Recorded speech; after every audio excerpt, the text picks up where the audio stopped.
everyone. I want to thank you for making time to join me on another 10-minute take. My name is Steve Larson. I'm the Regional Greenhouse and Nursery Specialist for Bayer Environmental Science.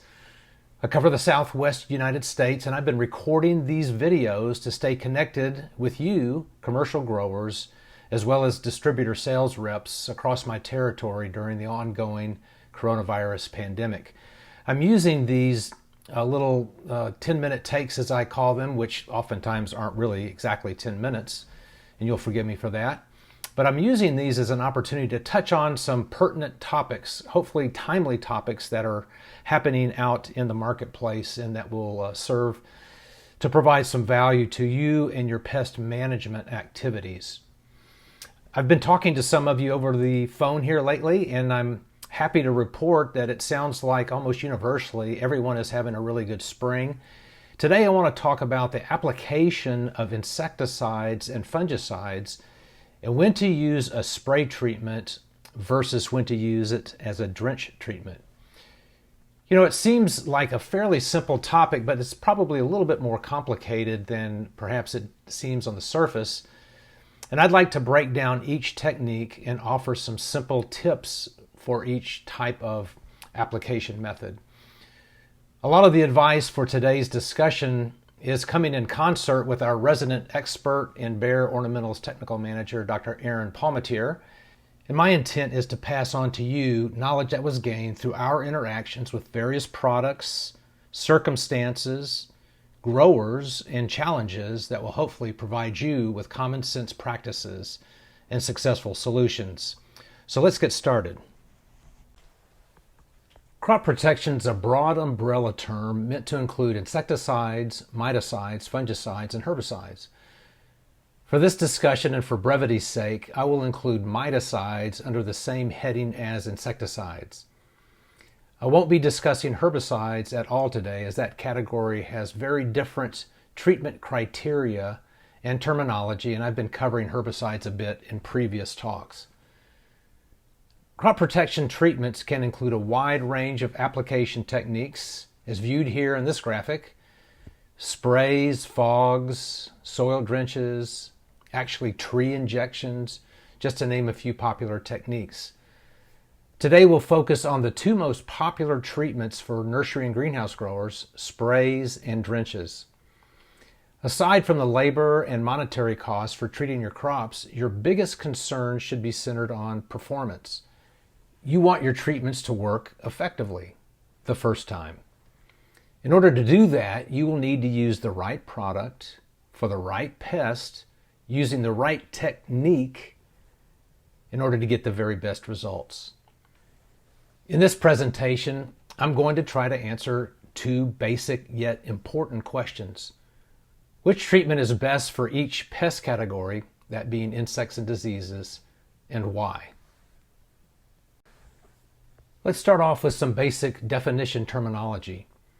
When I'm talking about a spray treatment, I'm usually referring to the treatment of all exposed plant surfaces that are above ground. And as you can see, plants come in all shapes and sizes, so that can really mean a lot of different things under different circumstances. But when you are spraying a plant, you need to consider treating all the exposed surfaces, whether it's the leaves, both the upper and lower surfaces, the stems, the flowers, or maybe it's a dormant plant where you're just spraying the trunk and the stems. A proper spray treatment not only covers all the surfaces of the plant, but enough spray solution needs to be applied just before runoff, so you don't want to over apply it. Oftentimes, growers will use some type of a wetting agent in combination with their spray solution in order to improve spray coverage of the foliage. A drench treatment is soil applied, and in the cases of fungicides versus insecticides, there's a little bit difference in terms of why we drench. Drenching with fungicides is oftentimes intended to contact the plant's crown and roots in order to provide control of diseases that are soil-borne. In the case of insecticides, systemic products are often applied as a drench to the soil so they can be taken up and provide preventative control of insects to not only the root areas, but also up into the shoots of the plant. Also, with insecticides that are drenched, we can apply those for soil-borne insects and their control as well. Whether a drench is intended to control a disease using a fungicide, or insects or mites using an insecticide miticidal drench, one commonality between the two drench techniques is that drench volume is critical to treatment performance and success. You want to make sure that you get enough of the volume of material into the soil in order to provide enough of the chemistry to provide good pest control. I just want to spend a few minutes talking about chemical movement in the plant. What I'm really talking about is how does the active ingredient of the crop protection product actually move within the plant. You have some different terms here, so let's be clear on that. Contact products are exactly that. These are products that would contact the surface of the leaf or the pest and control the pest via contact. In other words, it doesn't have much longevity on the surface of the plant and could easily be washed away by rainfall or by irrigation. Something that's locally systemic will actually migrate into the surface of the leaf where it has actually been sprayed, but not move much further from there. So it can actually offer a little bit more longevity, especially for an insect or a mite that might be chewing on the leaf, or perhaps a surface pathogen that might be landing on the leaf and starting an infection. Something that's translaminar is a chemistry that will land on the leaf and then actually migrate all the way through the leaf and provide protection on the bottom of the leaf. That can be really helpful if we happen to have a very dense canopy and we spray and only get one surface of the leaf covered, where the pest might be residing on another underside of the leaf surface, and it gives us good control. The xylem mobile or systemic products are exactly that. They actually will move through the vascular system through the xylem, typically upward and outward in the plant. So if we were to drench it in the roots, it might be taken up by the roots and then translocated up the plant and out to the leaves. Or if it were sprayed on the base of a leaf or on a twig or on a stem, could move into the plant and then move up and out into the leaves and up and out into new growth that was forming. It's important for you to understand how the chemistry moves within the plant, because again, it should affect some of the decisions you're making in terms of which product to use under which circumstances and for what particular pest you might be encountering. Now that we have some of the terminology out of the way, let's get into some of the details. I want to talk here about crop protection rules of thumb. Again, these aren't hard and fast rules. These aren't 100% always the case. There's always exceptions. But these are good generalities for you to keep in mind when you're making decisions about whether I should spray or whether I should drench a particular product. First of all, sprays control faster. By very virtue of the fact that you're applying a product as a spray, getting it right to the source, whether it's a disease or an insect pest or a mite, it's going to work faster because it's there and it's present. Drenches tend to be slower. They have to be taken up by the plant and they have to be moved throughout the plant if they're systemic. And consequently, they just don't control the diseases or the insect pests as fast. Sprays tend to be short-lived, or shorter-lived, I should probably say, and drenches last longer. You're going to spray something that's going to be exposed to the elements as a spray, as opposed to a drench which gets down in the soil. And you're actually going to be putting a lot more active ingredient down in the soil when you make a drench, and so it acts as a reservoir and can last longer and give you longer control. Most sprays require high use rates, whereas drenches tend to use lower use rates. This is based mostly on the label language that most products have. This is not always the case, by the way, because I know one of our products, Contos, has the same use rate for sprays as it does for drenches. But in general, most products require a little bit higher use rate for sprays and a little bit lower rates for drenches.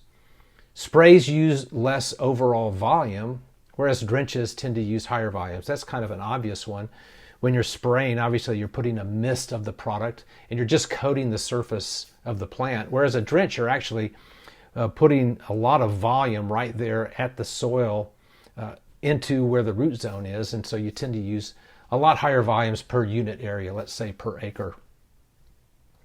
For diseases, sprays are typically and mostly for foliar pathogens, whereas drenches for diseases tend to be for root and crown diseases. Similarly, for insects, sprays are curative. Usually when you have an existing infestation of an insect, you're going to spray because you want to get that control faster, as we mentioned earlier, whereas you're tending to make your drenches for insecticides are usually more for preventative purposes, so that you're trying to provide preventive control over an extended period of time. Now, there's a couple of exceptions I want to mention that are truly systemic products, and these are products that literally move both up and down in the plant.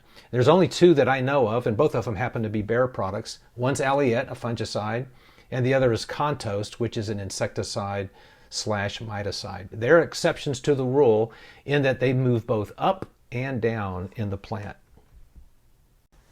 Let's get into some of the nuances between fungicide treatments and insecticide treatments, and we'll talk about fungicides first here. Fungicide treatments are very useful for preventing disease or treating an existing infestation, so you can use it for both. However, both Dr. Paul Mateer and myself would concur that prevention is the best approach. Most of the foliar pathogens that you come across are controlled using some type of a spray.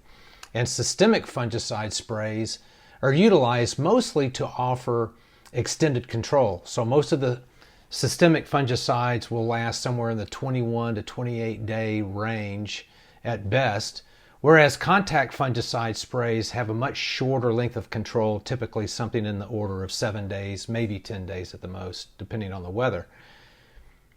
Use your fungicide soil drenches for soil-borne and crown diseases.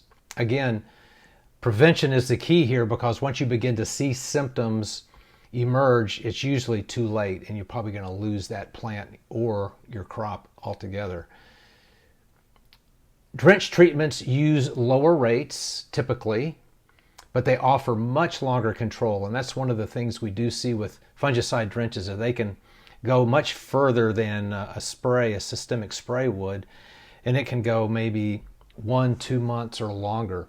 Let me go ahead and make a shameless plug for one of our products, Broadform. That's sort of an exception here.